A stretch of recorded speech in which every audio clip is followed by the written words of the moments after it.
Salam Avtobus izləyiciləri, hər birinizi xoş gördük. Yeni bölümümüzün qonağı Fərhad Altüzdür.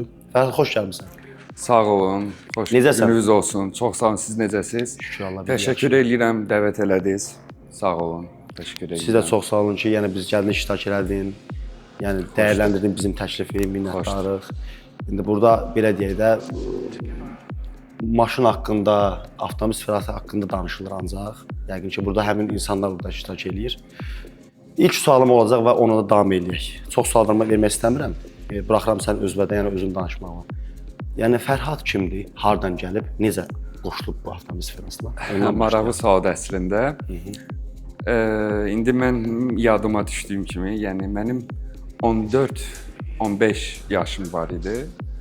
Təxmin hal-hazırda indi 32 yaşım var. Yəni çoxdan olub. Çoxdan olub, evet. Bəli, yəni sadəcə olaraq məktəbdə tətillər başlayanda, yay tətilləri, mənim həvəsim var idi ki, mən gedim hansısa avtomobillərlə işləyim. O da sevgi, həvəs hardan yaranıb? Yəni bir cavab var əlbəttə ki, çünki o illərdə yaxşı bilirsiniz ki, yəni siz də yəqin bilərsiniz. Farsaj kinolar təzə çıxırdı ortağa, Need for Speed oyunu var, yəni internet klubda. Əlbəttə ki, bu maraq yaranıb insanlarda. Və istirdim özümü biraz avtomobillərlə daha yaxın belə deyək də, atnaşım qurum. İşləyirdim əlbəttə ki, uçinik. Yağ dəyişirdim, təkər çıxardıb taxırdım, belə bir şey. 14 yaşdan. 15-16 yaşda qavırdım Fatmayda, Fatmay kəndində. Orada da bir dənə ucuz maşın düşdü, aldım. İndi yadımda deyil, bəlkə $300-500 civarında bir avtomobildi. O da Renault markalı avtomobildi. Başlanğıc kimdir? Oradan Bəli, orada da yəni kənd yeridir, özünüz də yəqin bilirsiniz. Kamera yox, svetofor yox, yəni polis belə bir şey yox idi, qayı işçiləri heç nə yox idi. Rahat sürürdüm, atam öyrədirdi maşın sürməyi. Sonra arada bir özüm gecə ilə maşını qaçırdırdım, hardasa fırlardım, belə sürürdüm. Belə də həvəs yaranıb, əlbəttə başladı artmağa. 17-18 yaşında da isə təxmini belə deyək. Atamda da 38 Kuza BMW var idi əslində. İlk sürdüyüm BMW, belə deyək ki, mən orada sürdüm. Və bir vaxt var idi, yolla keçəndə bir dənə avtomobil gördüm, Y31 Kuzanı deyək, yəni hamı tanıyır yəqin. Yeganə BMW-dir ki, faraları belə yuxarı açılan. Açı bağlanan. Çox adam belə görmür. Yəqin siz kim qulaq başa düşüb hansı avtomobildən söhbət gedir. Tədbirdə hazırlıq görürük. Bəli, əlbəttə o Bəxtiyar Əliyev yəqin tanıyırsınız. Səbəb Azərbaycanın rəhbərin, direktorun belə deyək də, prezidentin avtomobili idi. Çox maraqlı gəldi ki, yəni mən bu vaxta kimi belə bir BMW görməmişdim. Düzdür, atamda var, nə bilim görmüşdüm 34 Kuzanı, 30 Kuzaları. O gözə öyrəşir, o gözə öyrəşir. Bəli, bu qeyri-adi bir avtomobil idi. Elə də maşının yanından keçdi. Dəhşət belə bir 12 silindr motor var idi. Mən mühərriki var idi. Mən yəni çox belə şey oldum ki, bu yığılmadır, hardandır. Çünki ilk dəfədir gördüm. Amma elədir ki, yəni açığı deyə Azərbaycanda hal-hazırda 2 dənədir. 2 dənə, 3 dənə olar olmaz avtomobildə. Çox azdır. Yəni qiyməti çox yüksəkdir. 100%, yəni o dünyada qiyməti yüksəkdir. Çünki legendadır, 8-ci seriyadır belə deyək də. 1-ci, 2-ci, 3-cü, 5-ci seriya hamımız tanıyırıq. 8-ci seriya o vaxtlar üçün 90-cı illər üçün çox böyük bir şeydir. Çox böyük bir şeydir. İndi də çox böyük bir şeydir. Klassika kimidir. Bəli, 18 yaşımda olanda başladım instituta qəbul oldum. Paralel də başladım işləməyə. Kart belə bir yer var idi. Kart tuning Azərbaycanda o vaxtı birinci və yeganə belə səviyyəli bir tuning atelierlərdən biri idi. Başladım orada maşınları görməyə. Maşınları görəndən sonra hansısa paketləri belə deyək də, indi desəm Manser-idi, Hammond-dı. Onları görə amma həvəsim və fikrim bir balaca avtomobilin daha performansına gedirdi. Nə barədə? Maşın görünüşü ola bilər. Həm əşya da biraz belə mən sual altında qalırdı klientlərə. Nəyə görə? Maşın görünüşü gözəl eləyir. Hammond-dı, Manser-idi, karbonla yığılıb. Amma sadəcə olaraq baxırsan ki, 2 motordur, 190 at gücüdür. Belədir. Yəni maşının biraz xarici görünüşü maşının getməyinin performansa bir balaca uyğun gəlmir. Düz. O vaxtda da tanımırdım əslində, bilmirdim belə ustalar var, belə atelyelər var yoxsa yoxdur. İnternetdən də özüm nə tapırdım, nəyi başa düşürdüm, oxuyurdum. Bir dənə də tanışım var idi, dostum, adı Vüqardır. Tuning Center Baku açmışıq ikimizə. Papani körpü tərəfdə idi. Orada ilk dəfə gətirdik deməli NOS, yəqin hamınız tanıdığınız Niter aksi sistemi, o farsaj kinoda açır belə göy balon. O sistem bir var idi. Sonra turbo kitləri gətirdik və s. Yavaş-yavaş chip tuning nə idi başladıq onu eləməyə, yəni öyrənməyə, bəli, yəni özümüz yazmırdıq, düzün deyək də, yəni ümumiyyətlə Azərbaycanda kim sıfırdan özü tuning yazır, chip tuning eləyir. Mən belə bir adam tanımıram. Çünki onun eləmək üçün müəyyən bir nüanslar var. Stendlər lazımdır, tras lazımdır, avtomobili mühərriki dəqiq bilmək lazımdır və ona görə avtomobilin proşivkanı oxuyub göndərirdilər başqa ölkəyə. Oradan da momentlər düzəldirdilər, belə deyək də stage 1, 2 ya da custom bir proşivka yazırdı, orada qaytarırdı Azərbaycana. Amma ondan deyim ki, sözü də kəsərəm, indiki vaxtda chip tuning işini məşğul olan yəni adamlar var. Çox birini tanıyıram, elə Mansur ustadır. Bəli, tanıyıram, mən çox gözəl qardaşdır, Mansur usta, salam. Qəşəng həqiqətən işlərdə görür. Onun gördüyü işlər də göz qabağındadır ki, yəni bu gündə çox adamlar razı qalır. Əlbəttə, yəni belə deyək, yəni açığı çox tuning yeri var. İndi deyilə biz chip tuning avtomobilə yazırıq. Amma belə deyək, indi mən də götürərəm misal üçün kompüter proşivkanı oxuyub göndərərəm xaricə, orada pul göndərəcəm, mənə təzədən qaytaracaq, mən yazacağam avtomobilə. Razıyam, bu chip tuning-dir. Sadəcə olaraq onu eləyən adam elə onun da başı çıxmalıdır. Çünki o biri ölkə ilə, yəni xariclə başı salmadı. Avtomobil filan şey quraşdırılıb, daimi əlaqədar olmalıdır. Bəli, daimi əlaqədar olmalıdır.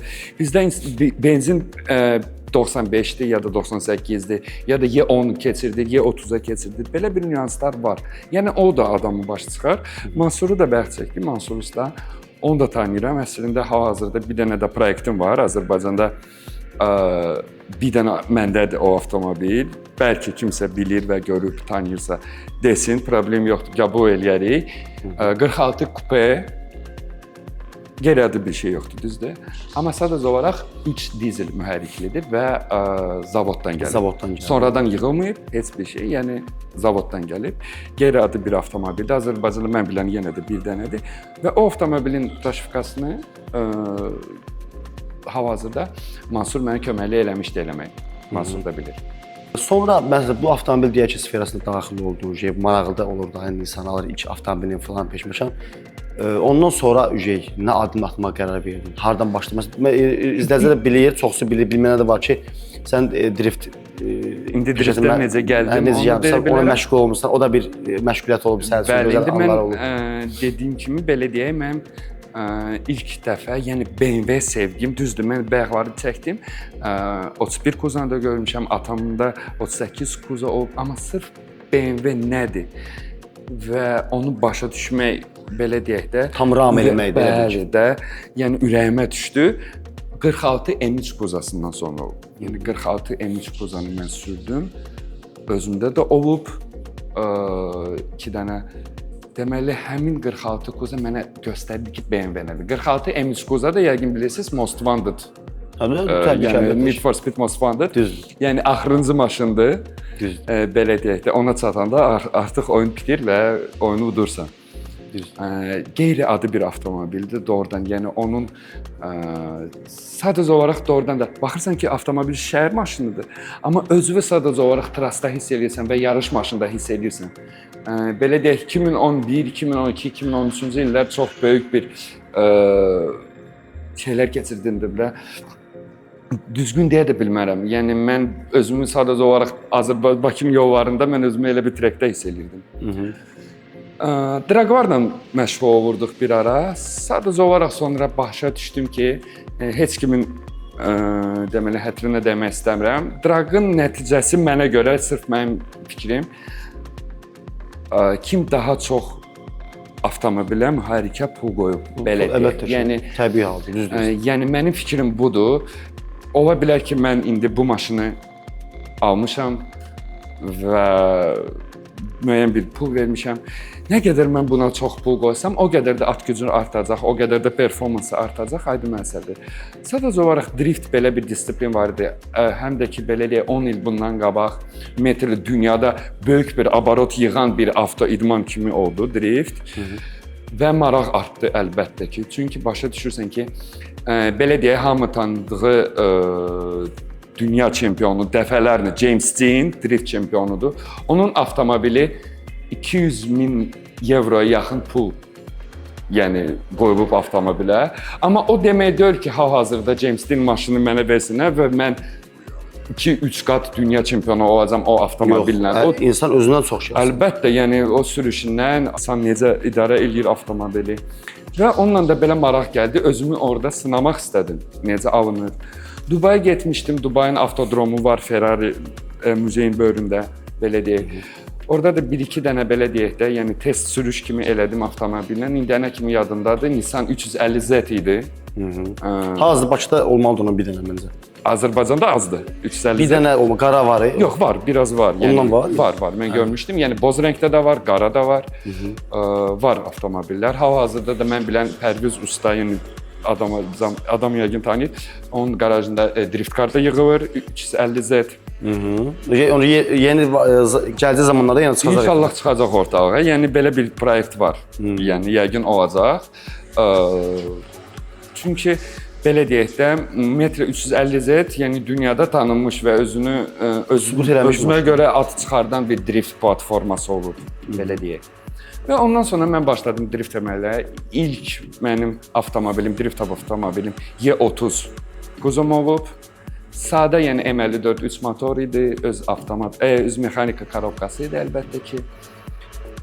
Kaybover sistemi, xadava sistemi əlbəttə yığılıb. Amma daha da modifiyə eləmək lazım idi. Bəli, əlbəttə biraz üstünü elədik. Yəni birinci yəni kəsdik, doğradıq svarka. Başa düşdük ki, düzgün deyil, nəsə biraz başa düşdük ki, bu yolun indi biz bu yolu gedirik, amma 5 il, 6 il bundan qabaq artıq xarici ölkələrdə bu yolları keçiblər. Onların səhvlərinə baxa-baxa artıq biz də səhv eləməyə, artıq rasxod eləməyə başladıq avtomobilləri düzgün yığmağa. Yığıldı, alındı. Daha güclü avtomobil istədim, avtomobili satdım, 46 kupe avtomobili aldım və istədim həm avtomobil güclü olsun, həm Azərbaycanda tək məndə olsun deyə bilmərəm, yəni istəmirdim ki, mənim deyim, amma istədim ki, alınsın Azərbaycana. Fərqli bir şey olsun. Gətirin belə bir şey. Fərqli olsun. 6.2 Corvette motoru qoyduq həmin avtomobilin üstünə, Gürcüstanda qoyduq. Hazır kit aldım. Motoru swap elədik, qoyduq, Azərbaycana qayıtdım. Təxmini 2 ildən sonra düz avtomobilin motoru dağıldı. Avtomobil motoru yığıldı. Yenə dağıldı, yəni o normal bir haldır. Başa düşürsən ki, nəsə eləyirsən, alınmır, təzdən və heç kim təslim olmur. Artıq Dubaydan təzə bir motor aldıq, onu quraşdırdıq və hal-hazırda avtomobil Rəhman Şıxəliyev sürür.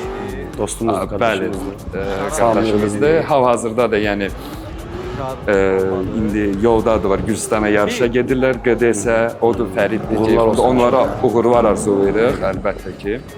İnşallah qələbə qaydalar.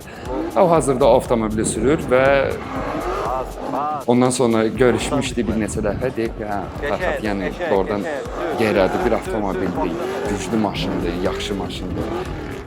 O da sağ olsun, yəni özünə görə indi nəsə düzəldir. Əlbəttə ki, yəni drift avtomobil elədir ki, hazır alım sürüm, elə bir şey yoxdur. Yox, hər dəfə özünə görə bəli, nəsə düzəldəcəksən. Nəsə olmalı, düzdür. Həm də biraz o maşın belə deyək, trekə çıxandan sonra biraz drift edirsən, planşe qırılır, planşe dağılır. Məlum məsələdə ümumiyyətlə Azərbaycanda çox orijinal detallar tapılmır. Bəli, çətinlik var. Başqa belə də firma malları çoxdur burada hal-hazırda. Yəni özümüz istədiyimizi alıb ala bilirik, amma sırf orijinal detallar olsa, o avtomobil də mən belə düşünürəm ki, daha ömrü daha uzun olar, gec xarab olar. Bəli. O vaxt biz fikirləşirik ki, 90-lı maşın çıxıbdı, gəlib 30 il bura satıbdı. İndi məsələn bəziləri xərc qoyma başlayır ki, bu niyə köhnə maşındır belə bizə bəs yaxşı 30 il oradan bura gəlib baxıb. Deməli orijinal detal olsa, bundan sonra da gedər.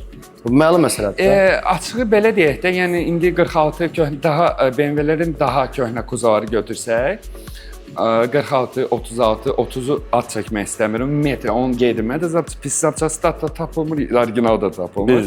36, 46 götürsək, 90-ı hardası götürsək, dükana gedəndə başa düşürsən ki, orijinalla yoxdur, köhnə ilə var. Və başa düşürsən ki, çünki orijinala çox adam da üstünlük vermir, pul vermək istəmir. Deyir, qoyun yanından işləsin, amma sonra da söhbətlər gedir ki, mən falan maşın aldım, dağılır, tez-tez dağılır. Bəs niyə dağılır? Zavod istehsal eləyəndə bu detalı qoyub ora, deməli nəsə ölçüb, orada injinerlər var, orada mütəxəssislər var. Onlar bu misal üçün belə də şarığı ora qoymaq üçün bir günə gecə ilə fikirləşməyib, qoymaq, rəşot aparıb, avtomobil çəkisini hesablayıb, diskin ölçüsünü hesablayıb, əlbəttə ki, hər şey əlbəttə hesablayıb, çıxardıb orijinal zapçast adı ilə və ona görə də 30 il işləmişdi. Amma belə deyək də, avtomarket zapçastları, orijinal olmayan zapçastlar, onu heç kim hesablamamışdı, eləməmişdi. Baxıb, həmin ölçülərini yığıb, amma material o deyil, hardası plasmas o deyil, kapron, dəmir o deyil, bəli. Yüngülləşdiribdi, daha ucuz olsun, bəli. Dözmür, sonra da deyirlər ki, BMW məsələn rasxoddur, elə bu söz yapışıb. Elə ona görə bəli başa salmaq istədim. Deyir ki, rasxoddur falan, başa salmaq istəyirsən ki, birincisi BMW elə bir avtomobildir ki, buna belə deyim də, yaxşısını almalısan. Çox çapılmışın, nə bilim, günə qoymuşsun, daha çox pul gedir. Normal qayda al və aldığın sonra da ki, xərc qoyanda orijinal detallarla qoy, tap. Bir dənə gözəl məsəl var, mənim belə deyək, mən demərəm ki, mənim dostumdur, amma mənim bu işimdə, avto idmanda, avto temasında mənim nastavnikimdir. Mən belə deyək də, böyük qardaş kimidir, yəni məni düzgün yola, məni idarə edib, məni düzgün yola salır. Rizvandır. Ustadır, həmin insan yəni çox böyük kömək eləyir. Yəni onun rolu mənim avto idmanda hansısa uğurlarımda rolu böyükdür. Böyükdür deyəndə, yəni böyük demək də olmur. Yəni onun dərəcəsi yoxdur, nə qədər eləyib. Həmin insan deməli bir dənə gözəl sözü var. Mən o qədər varlı deyiləm ki, qeydilməz zapças qoyum avtomobilə. Bu sözdə böyük bir həqiqət var. Düşünəndə bəli. Bəli. Yəni ona deyim ki, driftkarla hansı uğurlarımı deyim, yoxsa sırf elə belə prosto özün avtoidman kimi istifadə eləmirsən, uğurlar olub, olmayıb, o haqda biraz məlumat verəlim izləyicilər. Belə deyək, təzə-təzə ümumiyyətlə Azərbaycana drift olanda ilk drift festivalı harda doğrudan da drift var idi. Ben və Kup Azərbaycan təşkilatçılığı Olimpiya stadionunda olub. Orada baş vermişdi. Bəli. Orada bir neçə dənə sponsor gəlmişdi. Necə, yəni tuning atelier, Azart, detailing atelierlər gəlmişdi. Karker, nə bilim belə, yəni hamısı tanışdı. Onlar indi biz bu fikri onlara bildirəndə bəli, poddeşka eləyək sizi, sağ olsunlar. Bir neçə nəfər adam öz proyektləri, öz avtomobilləri gətiriblər və biz gözləmirdik ki, o qədər ilk dəfə o qədər avtomobil yığılacaq. Belə deyək, gecə ilə mən belə deyək, indi adları da çəkəcəm. Kamil, Fərid, Elvin, Bəxtiyar özü, Xəyal. Gecə ilə belə deyək də təkərlərdən bir tras qurduq. Nəsə, nə alındı, nə alınmadı. Drift üçün yalandan maşınlarla fırlanıq. Sonra dedik ki, yalandan deyil, əməli başda drift edirik. Uşaqlar gecəni kim drift olacaq, gecəni getdilər öz şəhər maşınlarını söktülər, arxa mostları svarkaladılar, kaylover qoydular, ruçnoy qoyan kim. Yəni Elvin elə idi, yəni mənim yadımdadır. Öz şəhərdə sürdüyü avtomobili gecə ilə getdi, söktü, gəldi ki, bir dənə stenkası var, ruçnoy da quraşdırıb, mostu da svarkalayıb ki, drift eləsin. İnsan yəni həvəsinə baxın ki, yəni şəhərdə əlbəttə gündəlik. Kim gecədən səhərə maşın gəllər ki? Mən gündəlik, mən buna maşınıma, misal üçün, ləkə silirdim. Səhərsi gün mən bunu hər şeyini söktüm, gətirdim ki, drift edeyim. Və əlbəttə ki, bu əziyyət yerə qalmadı. Və qalmamalı idi əslində. Şükür Allaha da qalmadı. Effektini göstərdi yəni.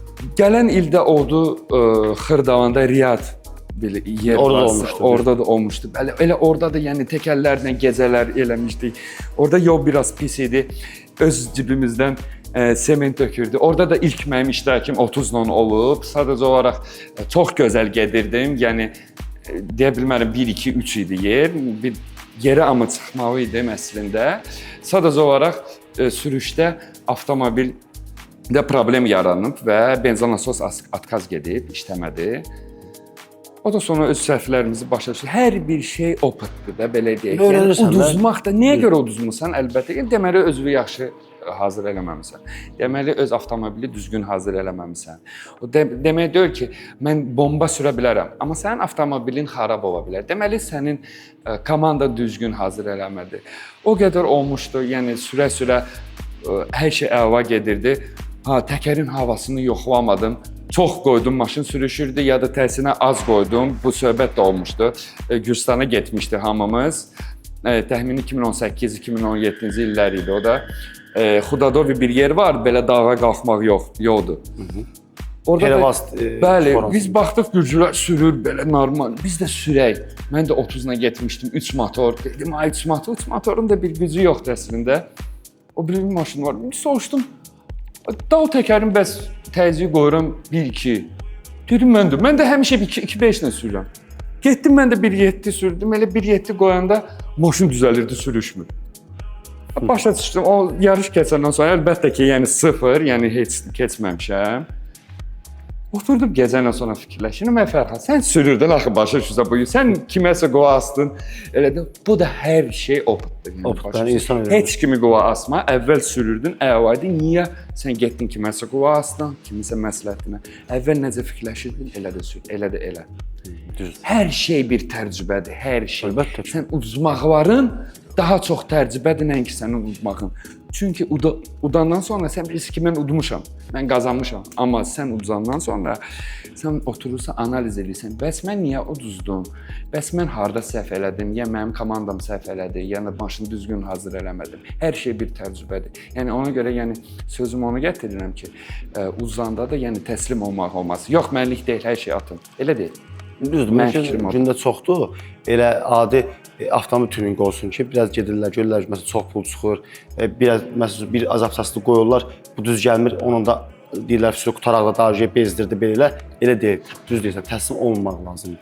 Daim lazımdır. Təcrübə ola. İndi məsələn bir şey qoyanda ki, onu bilirsən ki, dağıcı hardadır, götür çıxar ora qoy. Bilirsən axı. Bu da elə bir şeydir. Həm drift olsun, həm avtomobil tuning olsun. Hər bir şey olsun əlbəttə. Yəni başqa bir işlə məşğul olanda da həvəsdən düşmək, təslim olmaq olmaz. Mənim fikrimcə budur. Düzdür, bəli. Deməli Fərhad, bu maşındakı almısan, bu M4-dür. Mən bildiyim qədər, bu maşını tanıyanlar da tanıyır. Bu hardan həvəs yarandı? Məsələn belə deyək də driftlə məşğul oldun, hər şey bu hardan? Bu hardan həvəs? Bu belə deyək, şəhər avtomobilinin gündəlik maşını kimidir. Yəni mən bunu gündəlik sürürəm, sürməyə də bilərəm. Çünki gündəlik avtomobilin bayaq dediyim kimi 46-dır, dizel. Həmişə də həvəsim kupelərə olub. Məsələn, mənim gündəlik avtomobilləri hamısı kupedir. M3 olsun, 46, indi hal-hazırda. Sırf maraq yəni kupeye olub da yəni. 4 sedan mənim həvəsim odur. İndi sedanım var idi əslində. Gözəl bir proyektlərim var idi. Deməli 30 biz bildiyimiz universal touring var idi. Yəni çox nadir bir tapılan avtomobildir. Onun gündəlik nəsə sürmək biraz şəkillərini yəqin görərsiniz. Görmüşəm. Bəli, görmüsünüz. Qeyri-adi bir avtomobildir. O da gündəlik sürüləsi bir avtomobil deyildi. Sonra avtomobil satıldı. Yəni əlbəttə ki, o proyektdə də Rizvanın əl işi var. Bütün proyektlərimdə Rizvanın əl işi var. Avtomobil satıldı. Sonra 46 M3 Kuzadan sonra mən bayaq dediyim kimi BMW sevgi sırf ondan yaranıb 46 M3-dən sonra mənim M5 60 Kuzam oldu. Yəni belə deyək də indiyənə kimi bəzi insanlar üçün bu legendadır.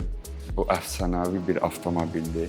Çünki M5 60 Kuza V10 5 həzmi olan mühərrik qeyri-adi bir avtomobildir. Doğrudan sadəcə onun egzoz sistemi simfoniyadır. Həqiqətən elədir. Yəni doğrudan onu bəyənməyən insan yoxdur, mən belə deyirəm. Yəni onu bəyənməyən insan yoxdur, bəyənməyə də bilməzlər və nəyə görə belə olub əslində? Çünki həmin M5 60 Kuza M5 BMW zavodunun, BMW şirkətinin ən varlı vaxtına düşmüşdü. Yəni uğurludur da belə deyək. Böyük bir uğur oldu. Uğurludur, bəli. Yəni çünki mühərrikə dəhşət çox pul qoydular. Yəni onu razrabotka eləmək üçün, hər bir şey fikirləşmək üçün dəhşət də bir mühərrikdir. İndiyənə kimi də baxılanda həmin avtomobil baxırsan ki, doğrudan da bunu injinerlər işləyib, bunu mütəxəssislər işləyib, bunu fikirləşib işləyiblər. İndiyənə kimi elədir. hər bir nöqtəsində xüsusi diqqət var bu maşının həqiqətən. Və avtomobili başladım yığmağa. Tormoz sistemi, bir bazı at gücünü qaldırdım, yenə də proşivka belə. Sadəcə olaraq bir gün olub avtomobilim də qara rəngdə idi. Dayanmışdım belə svetoforda, bölümdən bir dənə 60 kuza keçdi. 3 motor. Buşit ilə nəsə edib, elə mən avtomobildən daha çox səslə elə qalxdı, Rəşid bəy bitirdi, olmuşdu söhbət, indiyənə kimi yadımdadır. Biraz yəni Passat-qa, mən də baxdım ki, yəni mən 60 kuza sürürəm, bu qardaş da kimdirsə, sağına qismət idi, gözəl avtomobil idi, amma 60 M5 deyildi. Və mənə biraz elə bir toxundu ki, biraz seçim yoxdur da, yəni mən M sürürəm axı. Niyə belə oldu? Niyə belə oldu? Bu səsi də eydi. Yəni oxşayır həm də avtomobil. Qıraqdan baxanda 99% adam deyəcək ki, o da M5. Yəni mənim avtomobilim M5-dir. Həm də ki, biraz sedandır. Yenə də hiss edirdim ki, hardasa ailə maşınıdır, hardasa ağırdır, hardasa rahatdır, nə bilim belə mənə ləzzət eləmirdi.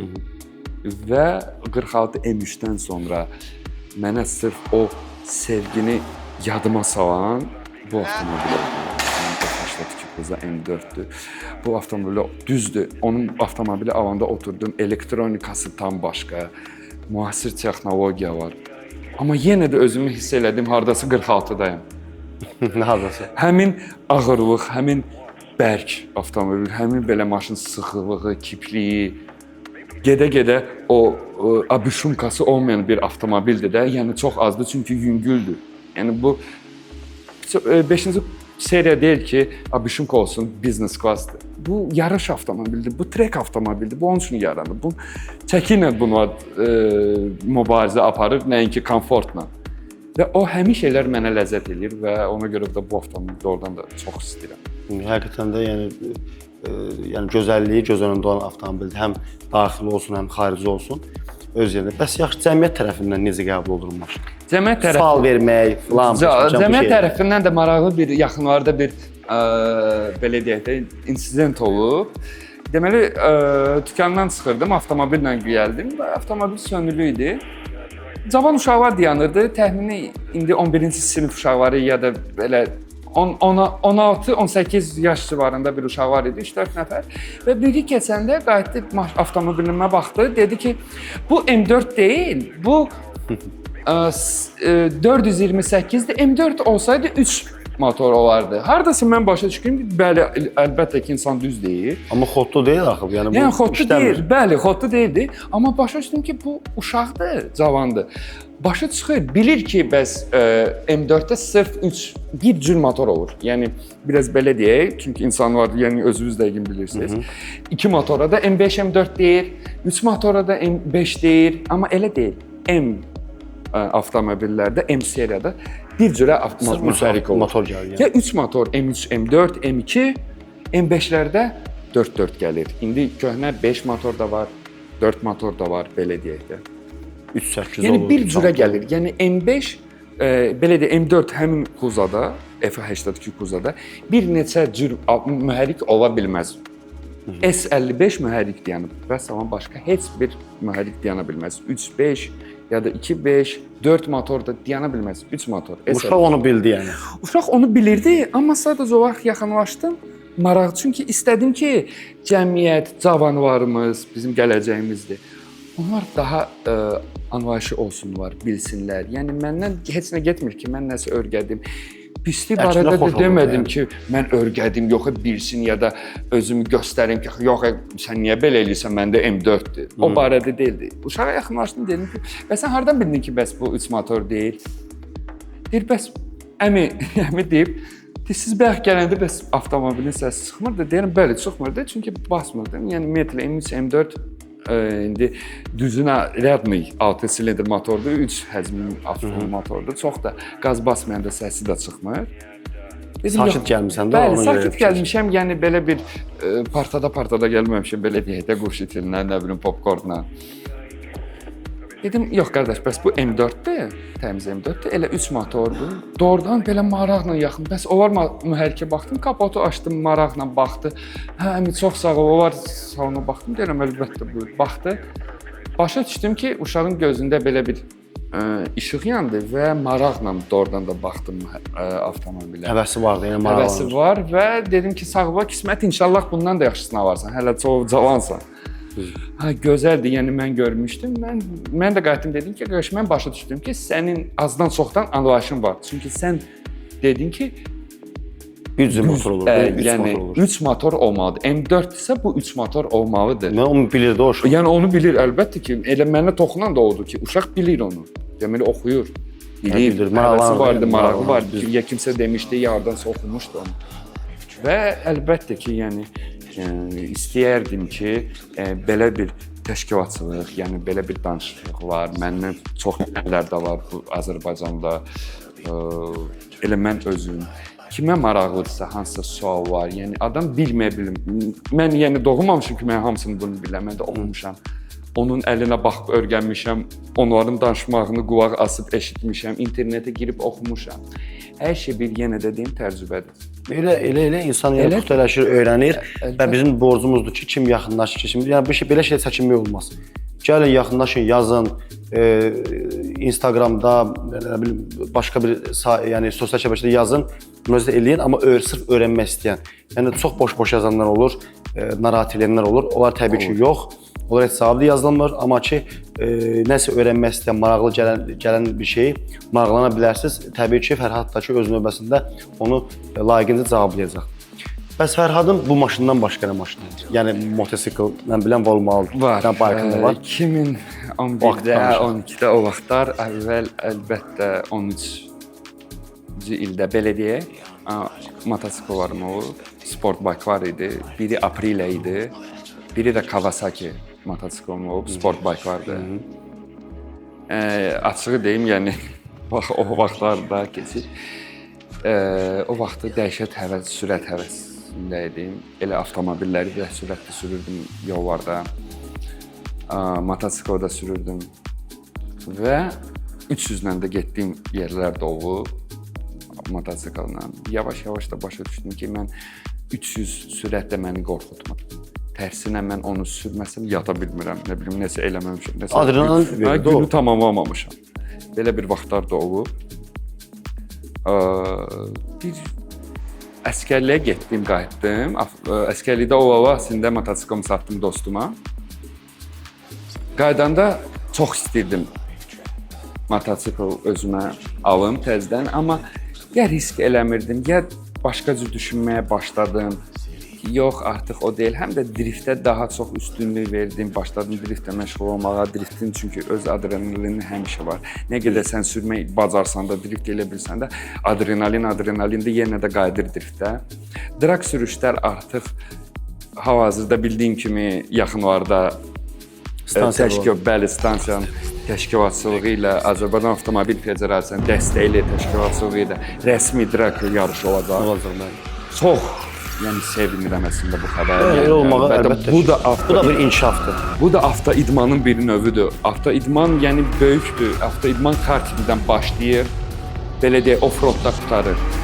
Rallidir, driftdir, dragdır və hər bir bu yarışında nəyisə qollarıdır da yəni. 100%. Belə deyək, yəni karting məktəb, karting məktəb, avtoidman üçün karting məktəbdir. Keçirilir yarışlar. Tanışlarım da var, bağda uşaq var, 15-16 yaşlar. Çox gözəl bir rezultat verirlər Azərbaycanda, ölkələrdə. Bunun dəstəyi olmalıdır, bu da idmandır. Güləş necə idmandır, boks necə idmandır, futbol necə idmandır, avtoidman da idmandır. İnkişaf eləməlidir, bəli. Bunun həvəskarları var, amma imkanı yoxdur. Bunun bacaranı var, amma biraz imkanı yoxdur. Maddiyyat əlbəttə ki, mane olur. Bəli, dəstək lazımdır.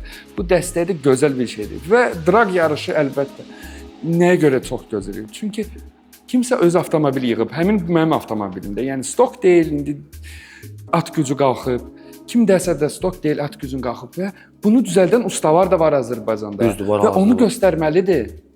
O demək deyil ki, həmin insan gündə yollarda sürür, ya kiməsə manəçilik göstərir. Bəli, təhlükələr heç bir yaratmır əlbəttə, çünki özünü də düşürdür, başqanı da düşürdür, öz ailəsini də düşürdür. Əlbəttə ki, güclü maşın sürmək o demək deyil ki, yox, ancaq mənə və hansısa risk edir. Hər avtomobili sürən, yəni belə deyək, öz ağıllı bir insandır. Mən tanıdığım insanlar hal-hazırda şəhər üçün heç kim mən tanıdığım, bildiyim motor tuning eləyənlər, bu şey hazırlaşanlar heç bir adam yəni şəhərdə pis sürmür. Belə Hər kəs deyək, mən sürmür. drift bacaran adamam da, belə deyək də, azdan çoxsan. Ona durmadı mən də şəhərdə eləyim. Fərid Elvin, hə gəlsinlər indi Hamlet, belə deyək, indi gedək indi drift eləyək. Güya biz indi belə deyək də, yəni az neftin kruqunda indi maşınlarımızı böyüstə buraxa bilmərik, buraxa bilərik. Amma nəyə lazımdır? Özümüzü kimə göstərəcək orada? Ya da hansısa parkovkada, Bayraq Meydan parkingində gedək orada maşının arxasını fırladaq. Və kimə biz özümüzü göstərəcəyik? Biraz hörmətli kimi qeyd Həm hörmətsizlikdir, kiməsə maneə törədirik, narahatlıq eləyirik. Həm də ki heç bir mənası yoxdur onun. Heç bir mənası yoxdur. Onun üçün ayrılmış yerlər var. Baku bas, yəni biz harda məşq edirdik? Orada Qapalı məkanlardır, əlbəttə ki. Qapalı məkanlar, arada festivallar da keçirilir Azərbaycanda. Şərait yaradılır. Şərait yaradılır. Ay qardaş, Taymata sən sürmək istəyirsən, gəl özünüzünə avunursa, sən də iştirak elə. Niyə də yox? Sağ olsun İqbal qardaşımız, Bəli, buradan İqbal. salamlayıram. O yəni bu şeyləri yəni orada hal-hazırda yəni reallaşdırır ki, həm time attack olsun, həm drift olsun. Yəni içindən elə biri mən deyək də, yəni iştirakçıyam. Öz avtomobilimdən özümü orada sınaya bilirəm. Gözəl bir əslində şərait yaradır. Sağ olsun, həqiqətən də buradan çox minnətdarlığımı bildiririk. Get-gedə də ki, bunlar daha çox inkişaf eləyir hər bir halda. Daha çox olsa daha yaxşı olar. Yəni belə şeylər daha çox olsa, yəni ərazilər daha çox olsa, yaradılsa, biraz bu şeylər və şərait yaradılsa daha məncə yaranacaq. Mənə elə gəlir ki, yəni get-gedə düzəlir, inkişaf gedir, görürük ki, düzələcək. Həqiqətən yaxşı olur. Çünki həvəskar artır, get-gedə cavanlar böyüyür, belə deyək. Onlara da daha da çox yer lazımdır və olacaq. Hə, Fərhad, deməli çox maraqlı söhbətlərimiz getdi. Həqiqətən çox şey, yəni izləyicilər çox maariflənəcək bu söhbətlərdən belə deyərdim. Son olaraq gənclərə, belə deyək, drift kar yığmaq istəyənlərə, bu yəni peşə ilə məşğul olmaq istəyənlərə, bikerlərə, yəni tuning yığmaq, eləmək istəyən adamlara nə kimi məsləhətlər verə bilərsən? Yəni əslində ayrı-ayrılıqda başlayaq drifti başlamaq istəyən gənclərə ya da gənc olmasa da yəni çünki drift yarışın yaşı yoxdur. Tanıdığım insanlar da var. Babadır hal-hazırda drift eləyir Gürcüstanda. Sən pulun olmalıdır ilk növbədə driftə başlamaq istəyirsənsə, sən hansısa bir bazan olmalıdır. Çünki maşın yığmaq bir hərcdir. Məşq eləmək bir hərcdir, yarışlara qatılmaq bir hərcdir, maşın xarab olur, bir hərcdir, nəsə alınmır, təzədən düzəltmək bir hərcdir. Yəni ancaq və ancaq hərcdir. Maddiyyat. Bəli, və heç kim fikirləşməməlidir ki, mən maşın yığacam, bir il sürəcəm, bir tər yol verəcəm və sonra sponsor tapacam, sponsor mənə hər şey dəstəkləyəcək. Elə şey yoxdur. Qısa konkret, yəni cavab, driftə başlamaq istəyirsən, sən pulun olmalıdır. Ən başda maddiyyat. 100%. 100%. Deyək, bikerlərə kim moto aləmə qatılmaq istəyir, ilk növbədə öz-özünə sual verməlidir ki, mən niyə moto almaq istəyirəm, nəyimə görə, nəyə görə? Probkasız motosikl sürməkmi? Özünü kiməsə göstərmək sırf uşaqlıq arzundur. Yoxsa bilmirəm indi adrenalini yaşamaq üçündür. Bu suala cavab verəndən sonra başqa bir cavab da tapacaq nə barədə. İlk növbədə yenə də təhlükəsizlik və bir şey həmişə yadında saxlasınlar ki, moto sürərkən həmişə yadında saxlamalıdır ki, səni heç kim görmür. Sadəcə olaraq onu yadda saxlamalıdır ki, o məni görmür. Qabaqdakı məni görmür, sağdakı məni görmür. Yəni diqqətli olmalıdır, çox diqqətli olmalıdır. Güvənməməlidir ki, o məni gördü, o məni görəcək. Elə şey yoxdur yəni. Motoda elə şey yoxdur biraz. Belə bir məsləhət görmək istəyərdim və fikirləşməməlidir ki, ən belə deyə təhlükəli boş yol olur motoda. Belə bir tema var əslində. Boş yollar ən təhlükəlidir motolar üçün. Boş yollar. Yəni fikirləşirsən ki, mən burada sürətlərim boşdur, elə ən təhlükəli elə odur. Tuningə başlamaq istəyənlər də ki, bir şey istəyirəm, yenə də deyim, bir sözümü deyim. Yadında saxlamalıdır ki, sabahsı həmin tuning proyekti satanda həmin pul çıxarda bilməyəcək heç vaxt. O başlıca səbəbi, bəli, düzdür. Yəni onu ilk başlamamışdan əvvəl yəni fikirləşməlidir ki, mən falan qədər pul qoydum və onu sonra satanda fikirləşərəm. Yəni elə şey yoxdur. Heç kim onun üstünlük verməyəcək. Alan adam hardasa verəcək, hardasa yox, amma heç vaxt tamamlamayacaq. Bu ilkdir. İkinci də ki, tuning yığılandan sonra mən hansı nöqtəyə belə çatmaq istəyirəm və axırı nə olacaq? Yığdım özümə maşın. Sürətli, performanslı maşın yığdım. Gözəl görünüşlü maşın yığdım. Nəyə görə? Yoxsa restavrasiya elədim. O da bir tərəfli bir tuningdir də, belə deyək də. Yəni köhnə maşını götürüb restavrasiya eləmə bir tuningdir. Onun sonra, yəni oldu həmin bu maşın mənə, sonra mənim nəyimə lazımdır. Məqsəd nədir? Nə olacaq? Məqsəd nədir? Axırı məqsəd. Və onun öz-özünə cavab verəndən sonra hər şeydə özü başa düşəcək. Mənə bu lazımdır, yoxsa bu mənə lazım deyil. İlk olaraq üstündə də, yəni ilk başda çətinliklər olacaq. 100% qaçılmazdır. Və belə bir məsləhət eləmək istəyirəm. Özündən və bəlkə də tanış ustalar var. Amerika açmasınlar nə barədə. Çünki onlar keçdiyi yollar xarici ölkələr çoxdan keçib. Və sadəcə olaraq Allaha şükür hamımızın cibində smartfon və telefon, internet həmişə 24/7. Girib oxuya bilər, maraqlana bilər ki, falan adam necə eləyirdi, necə eləmişdi. Pis deyil əslində, yəni nəsə öyrənmək. Bu sadəcə olaraq onların cibinə bir belə deyək də, straxovka alır, sığorta alır ki, artıq rasxod eləməyim, hansısa eksperiment aparıb. Alınmayacaq rasxoddur. Yəni insan birinci növbədə araşdırmalıdır, bilənlərdən öyrənməlidir. Mən ona o vaxt deyərdim ki, nəsə o öyrəndiyi şeydən fantaziya nəsə çıxartmaq, amma düzgün qaydada. Bəli, əlbəttə. Məsələn, bu şey eləyim, mən bunu biraz fərqli eləyim, amma gözəl bir şeydir. Daha onu eləyim, kolxoz kimi yığım eləyim, o yəni yaxşı yaraşmaz. Onun üçün püxtləşməlidir. Sonra onu məsələn ki, Fərhad, bir daha deyirəm, çox sağ gəldin. Təşəkkür edirəm, dəvət elədiniz. Hər şey sağ yəni olun. çox maraqlı söhbətlər getdi. Yəni izləyicilər də belə deyim, maarifləndi. Çox gözəl söhbətlər oldu. İnşallah baxıb izləmədə qalsalar görəcəklər hamısını. Avtoboxa təşəkkür bildirmək istəyirəm, dəvət elədiniz. Həm də 911 Avtohausa təşəkkür eləmək istəyirəm, Detailingə. Həm də belə deyək, Detailingi kim sahibkarı Şükrandır. Mən çoxdan tanışıq biz, bəlkə 10 il olar, 7 il olar və əvvəl çəkdiyim adlar mənim 60 Kuzan M5 qırmızı xrom rəngində orada iştirak eləyirdi o maşın proyektində. Bir əli də var, köməyi də var, əziyyəti də var. İlk dediyim Olimpiya stadionunda ilk keçirdiyimiz BMW Fest. Orada da bir dəstəyi var, böyük dəstək eləmişdi.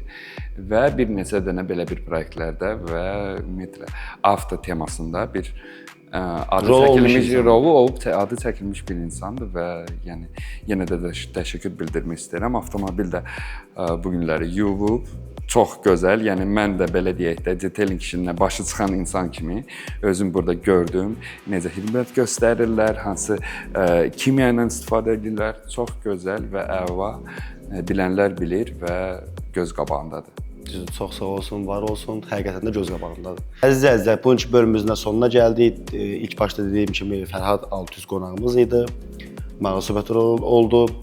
İzləmədə qalın. Sağ olun, salamat qalın. Sağ olun.